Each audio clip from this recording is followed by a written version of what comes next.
Greetings once again. It is now full moon, well, or about to be full moon. And I am sure most of you would agree it is quite a time. We're having incredible planetary movement, and I would believe that most of you have felt it at the very least. Hopefully I can make some sense of this intense, energetic, cosmic time. The changes, let's see, where do I start? We are now moving from dreamy, watery Pisces, the last and number 12 sign of the zodiac, into the sun sign of warrior-like fiery Aries, which is the first sign of the zodiac, number 1. This just takes place on March 20th. So energies have certainly been ramping up with that change, while the mysterious, powerful Luna becomes full under the sun sign of Libra, a sign all about relationships and harmony, balance. We have the me energy of Aries under the sun versus the we energy of Libra under the moon. It is the yin-yang in full power. Speaking of relationships, I am sharing these intuitive insights on both the astrological and galactic level collectively. Interesting, I decided to do it this time being under the sign of Libra, the relationship sign. Well, if that is not enough, we have spring equinox, which is all about new beginnings, nature beginning to waken up, birthing pains, if you will, and when day and night are equal all over the world. In fact, spring equinox has not fallen on a full moon since 1981, and I realized that that was 38 years ago, but wait, there's more. Evenly split, 19 years, from 1981 to 2000 is 19 years, and from 2000 it is now 2019, so it's evenly split. Are we talking balance, and more balance?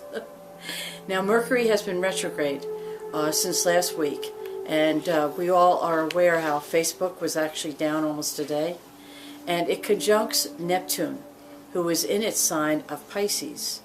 This can mean poetry in motion, meaning Mercury's more exacting style combined with Pisces' imaginative, creative aspects can be a beautiful combination where all can benefit through more creative, compassionate communication.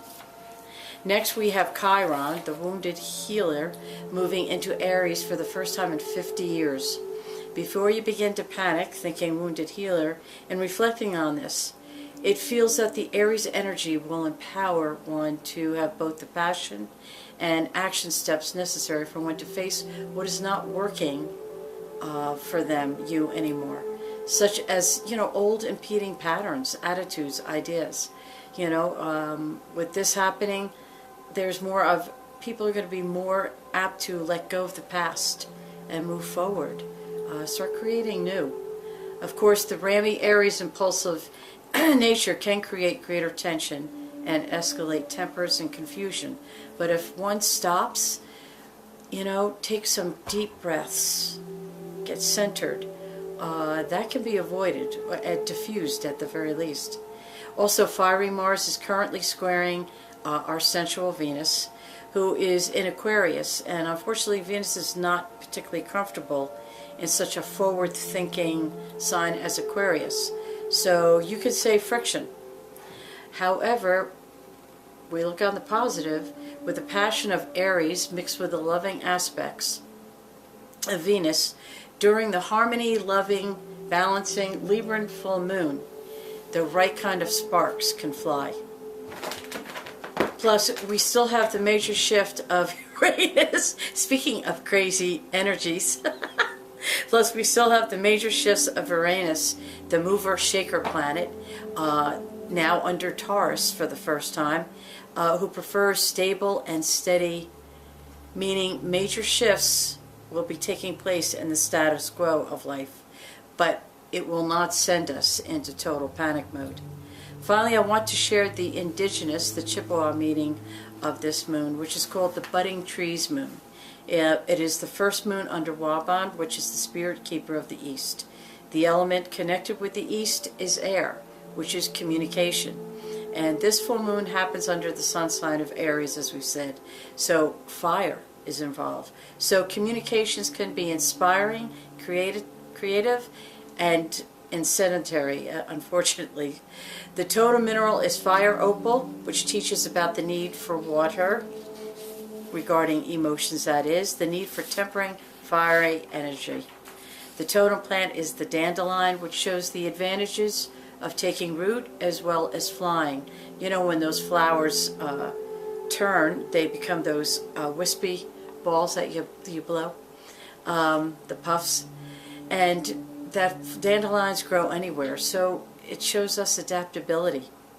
The totem animal is the red-tailed hawk, showing us the joy of freedom and soaring, as well as having a long, clear view of life. The totem color is yellow, teaching joy, confidence, and enthusiasm. Overall, this moon teaches about energy, intensity, catalyzing change, fearlessness, and optimism. It will also show one their leadership ability, the grandness of one's spirit, and the extent of one's clear-sightedness. Learn to channel your energies. Learn how to contain your emotions, and above all, be more patient with yourself, others, and life.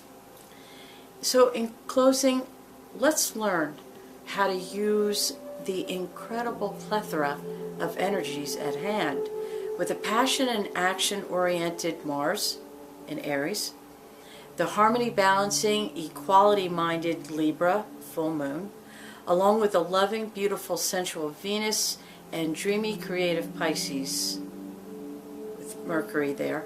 It feels to me we have a major window of opportunity here to truly, we harness these energies, these aspects being presented to us, that we can truly create the peace, harmony, prosperity, and loving life world we desire, both micro, which is within, self, and macro, without. The proverbial, as above, so below.